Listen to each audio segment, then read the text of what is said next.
साथियों, आज हम बात करेंगे कि हमें दैनिक दिनचर्या में खान पान में कौन से नमक को सबसे ज़्यादा यूज़ करना चाहिए। तो पहले हम बात कर लेते हैं कि हमारे दैनिक जीवन में हमें 3 या 4 नमकों का ही अपने आसपास देखने को मिलता है।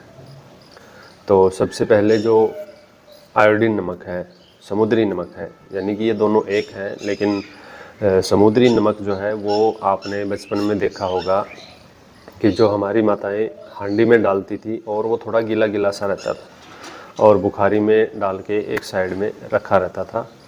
तो उस नमक को कुछ केमिकल्स मिलाकर और रिफाइंड कर और फिर हमें पेश कर दिया आयोडीन नमक के नाम से। और आयोडीन नमक कौन सा कि बार बार प्रचार किया गया कि घेंगा जो मतलब कि थायराइड है आज के ज़माने में, आपको कहीं घेंगा ना हो जाए, आपको कहीं गर्दन में गांठ ना हो जाए, इसके लिए आपको ये आयोडीन खाना बहुत ज़्यादा ज़रूरी है। बहुत ज़्यादा इसका प्रचार हुआ और लोगों ने उस नेचुरल जो समुद्री नमक था उसको छोड़कर और इसको धारण कर लिया अपने जीवन में, और आज तक भी हम वही नमक खाते जा रहे हैं।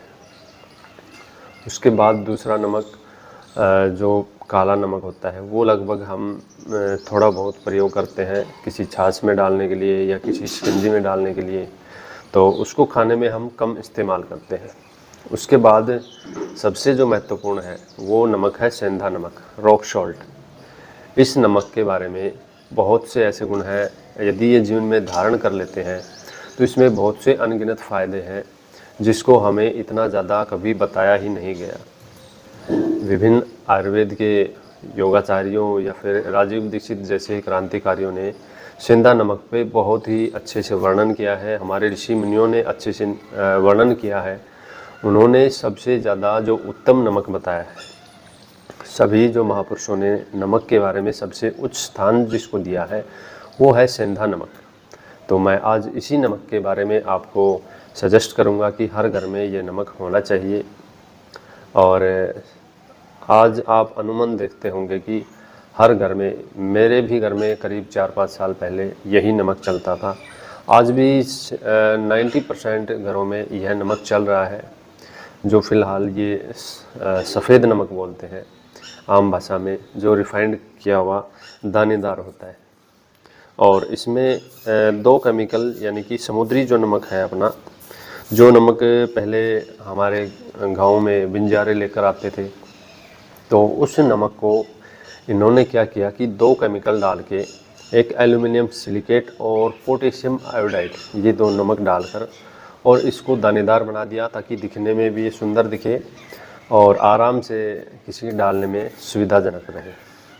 तो उसके बाद इनका सबसे बड़ा जो मकसद था, पहले की सरकारों का रहा हो या फिर वर्तमान में हो, जो भी बुद्धिजीवी, दुष्ट बुद्धिजीवी थी, उनका एक ही मकसद था कि लोगों में इस नमक को डालकर और धीरे धीरे नपुंसकता की ओर धकेलना ताकि जनसंख्या पर नियंत्रण हो सके। ऐसा विभिन्न महापुरुषों का मानना है।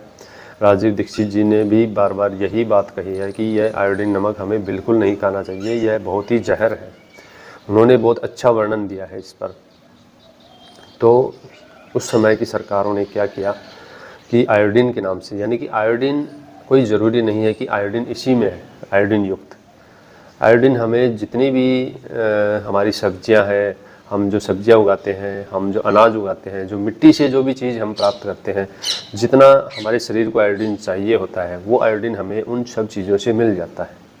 लेकिन इसमें समुद्री नमक में, सफ़ेद नमक में मुश्किल से 4 या 5 ही पोषक तत्व होते हैं, जबकि आप अगर सेंधा नमक की बात करेंगे तो उसमें बहुत से ज़्यादा पोषक तत्व हमें मिलते हैं शरीर को, जो हमें शरीर को स्वस्थ रखने में बहुत ही लाभदायक है। तो यदि आप सेंधा नमक के बारे में पढ़ते हैं, कहीं इससे थोड़ा प्रभावित होते हैं और आप कोशिश करते हैं कि अपने घर में अप्लाई करें, तो सबसे पहले घर में बड़ा कोहराम मचता है। यदि आप भी इस वीडियो को देखने के बाद यदि आप कोशिश करते हैं, आप फैसला करते हैं कि भाई हमें तो ये नमक अपने घर में डालना ही है, हमें इसको चलाना ही है, तो बहुत सी दिक्कतों का सामना करना पड़ेगा। क्योंकि मुझे खुद को ये अनुभव है, मेरा खुद का पर्सनल अनुभव है, जब मैंने अपने घर में इसको इंस्टॉल किया था, तब हमारे घर में करीब 10-12 पैकेट टाटा नमक के अवेलेबल थे। तो परिवार वाले, स्वाभाविक सी बात है भाई, इस पे पैसा हमने घेर के आए हैं तो इसको हम यूज़ करे बिना नहीं छोड़ सकते, और जैसे वो ख़त्म होता तो अगला आ जाता। तो इस तरह से मैंने काफ़ी मशक्क़त से और वो सारे पैकेट चुरा के और फिर अपने पास छुपा के और फिर मैंने जो सेंधा नमक है वो अपने घर में स्थापित किया।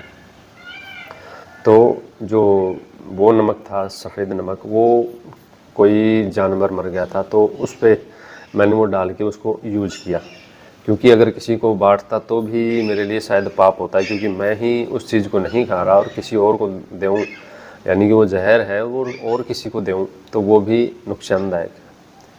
और आप यकीन मानिए, जब से मैंने अपने घर में ये नमक जब से डाला है, आज 4-5 साल हो गए, करीबन 4 साल हो गए, उससे पहले की स्थिति और उससे बाद की स्थिति में बहुत ज़्यादा अंतर है। हमारे घर की जो महिलाएं हैं उनको तीसरे दिन महीने में कम से कम 2-3 बार जो एलोपैथी डॉक्टर है वो सिर दर्द, बीपी, चक्कर आना, इन सब चीज़ों की दवाई वगैरह देके जाता था। लेकिन जैसे ही हमने ये सेंधा नमक अपने जीवन में स्टार्ट किया, उसके बाद से सारी प्रॉब्लम धीरे धीरे कम हो गई। तो इतना ज़बरदस्त गुण है इसका। और सेंधा नमक का एक बहुत ही ज़बरदस्त काम आता है बीपी में। यदि आप इसको अपने जीवन में धारण करते हो पूरे परिवार के लिए, तो आपको मैं गारंटी देता हूँ, मेरा अनुभव है, मेरे से बड़े गुरुजी हैं, मेरे से बड़े जो महापुरुष हैं, उन सब का अनुभव है बहुत ही ज़बरदस्त कि आपको बीपी और बीपी से रिलेटेड कोई भी प्रॉब्लम नहीं होती पूरे जीवन में। यानी कि बीपी हाई में अगर नमक बंद कर दिया जाता है तो भी यह नमक आप अपने जीवन में चला सकते हो। और बीपी लो में तो ये बहुत ही अच्छा काम करता है। आप एक चुटकी नमक डालकर और फिर आप पियो, तुरंत बीपी शांत हो जाता है। और बीपी हाई में भी यह खाने में धीरे धीरे यूज़ करें तो वो सारी जो डिफ़िकल्टी है वो इसके शरीर के माध्यम से निकाल देता है यह नमक। और जो सेंधा नमक है, सेंधा नमक हमारे शरीर में शुक्र धातु को बढ़ाता है और ये दिखने में बिल्कुल थोड़ा नारंगी सा होता है थोड़ा, और ये बिल्कुल सफ़ेद होता है। तो ये तासीर में ठंडा होता है, और ऐसा नहीं है कि अगर मैंने ठंडा बता दिया तो यह वात पित्त कफ के लिए अलग अलग है, लेकिन ये त्रिदोष शामक है, यानी कि तीनों दोषों में यह काम करता है। यदि आपको पित्त के रोग हैं तो उसमें भी काम करेगा, और यदि आपको कफ के रोग हैं तो उसमें तो ये बहुत ही अच्छा लाभ करता है। और यदि आपको वात के रोग हैं, दर्द हैं शरीर में तरह तरह के, तो आपको सफ़ेद नमक तो उल्टा आपको अर्थराइटिस, गठिया की तरफ लेके जाएगा। लेकिन ये जो नमक है ये आपके दर्दों को दूर करने में बड़ा हेल्पफुल है। और इस नमक की हम पोटली बनाकर इसको गर्म कर कर और जहाँ दर्द है उसका हम सिकताव भी करते हैं प्राकृतिक चिकित्सा में, तो ये बहुत ही कारगर है। अब बीपी के लिए मैं लोगों को बता दूं कि बीपी हाई और बीपी लो के लिए कैसे इसको यूज़ करते हैं। बीपी लो के लिए तो आप सिंपली अपने खाने में यूज़ करो, और दिन में एक आध बार एक एक चुटकी अगर लेते हो इसकी, तो 3-4 महीने में यह रोग जड़ से ही चला जाता है। लेकिन आपको पूरे जीवन में, यानी कि सुबह से लेकर शाम तक हर चीज़ में, अब आप देखोगे कि दूध और नमक का कोई मेल नहीं है, लेकिन अगर आप सेंधा नमक की रोटी बनाते हो और उसके साथ अगर आप दूध लेते हो तो यह कोई भी नुकसान नहीं करता। अमूमन हमारे घरों में, ग्रामीण घरों में आप देखते होंगे कि शाम को बच्चे, बड़े बूढ़े, कई बार शाम को सब्ज़ी नहीं बनती और ज़्यादातर लोग रोटी के साथ ही, दूध और रोटी के साथ ही अपना भोजन करते हैं। तो उसमें सबसे बढ़िया ये रहेगा कि अगर सेंधे नमक से वो रोटी बनाई हुई हो तो हमें कोई भी एलर्जिक डिफ़िकल्टी हमारे शरीर में नहीं आएगी। ये बहुत ही बड़ा फ़ायदा है हमारे गांव के लोगों के लिए। और इसके अलावा जब हम बात करते हैं बीपी हाई की, अगर आपको बीपी हाई है तो सेंधा नमक की आप लगातार एक मुट्ठी आप अपनी जो नहाने की बाल्टी है उसमें आप एक मुट्ठी सेंधा नमक डाल दो और उससे आप स्नान करो। और स्नान करने के बाद आपको स्नान करना है, सिर्फ आपको सर पे नहीं डालना वो पानी, आपको अपने चेहरे से नीचे नीचे और अपने पूरे शरीर को नीचे नीचे नहाना है उस पानी से। और फिर आपको नहाने के बाद करीब 5 या 10 मिनट आपको वो नमक लगे रहने देना है ताकि वो उसका असर शरीर में छूट जाए।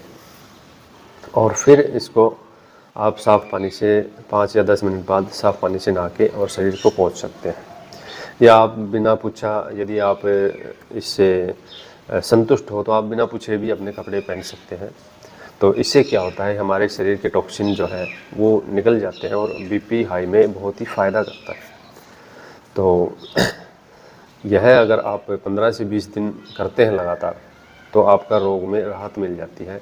आपका ये रोग बीपी हाई का जो है वो जड़ से निकल जाता है। और उसके बाद आपको 20 दिन बाद यह 10 दिन छोड़कर और फिर 20 दिन करना है। इस तरह से आप ये पैटर्न 3 से 4 महीने तक चला सकते हो। देखना आपका बीपी हाई बिल्कुल ही नॉर्मल हो जाता है।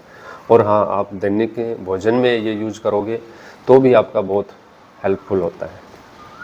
एक और बात मैं बताना चाहूँगा कि कुछ लोग जैसे ऊपर से नमक डालते हैं, सलाद में हो गया या सब्ज़ी में हो गया, तो वो बहुत ही ख़तरनाक होता है, एक जहर का काम करता है।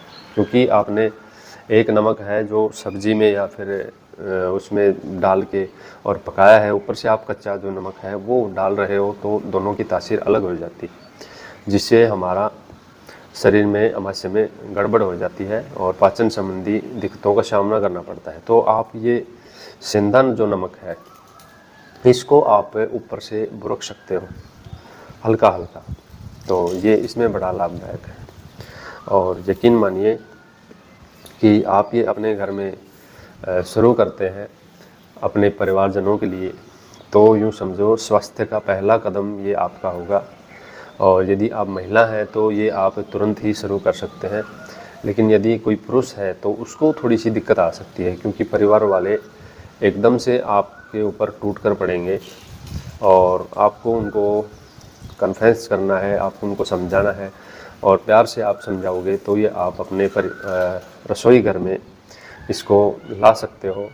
और इसको सबसे बढ़िया प्रयोग करने की विधि, मतलब सेंधा नमक तैयार कैसे करें, तो इसके लिए आपको जो हमारे गांव में ट्रैक्टर ट्रॉली लेकर बहुत से भाई आते हैं पंजाब साइड से, यह नमक ज़्यादातर पाकिस्तान से आता है।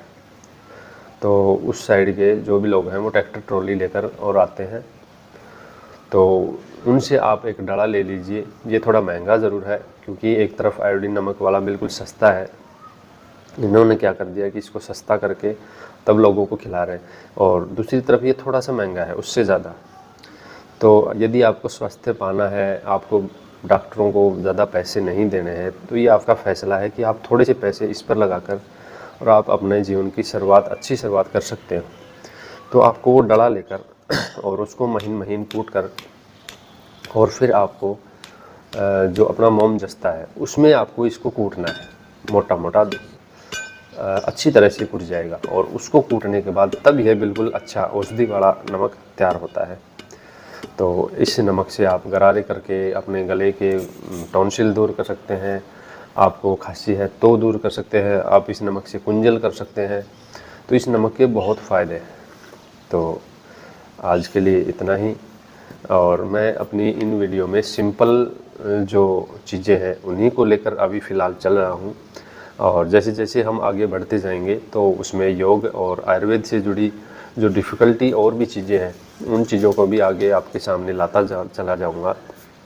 और चिकित्सा के बारे में कि आप घर पे अपनी कोई चिकित्सा कैसे कर सकते हैं, इस पर भी मैं आगे नित्य वीडियो बनाने का प्रयास करूँगा।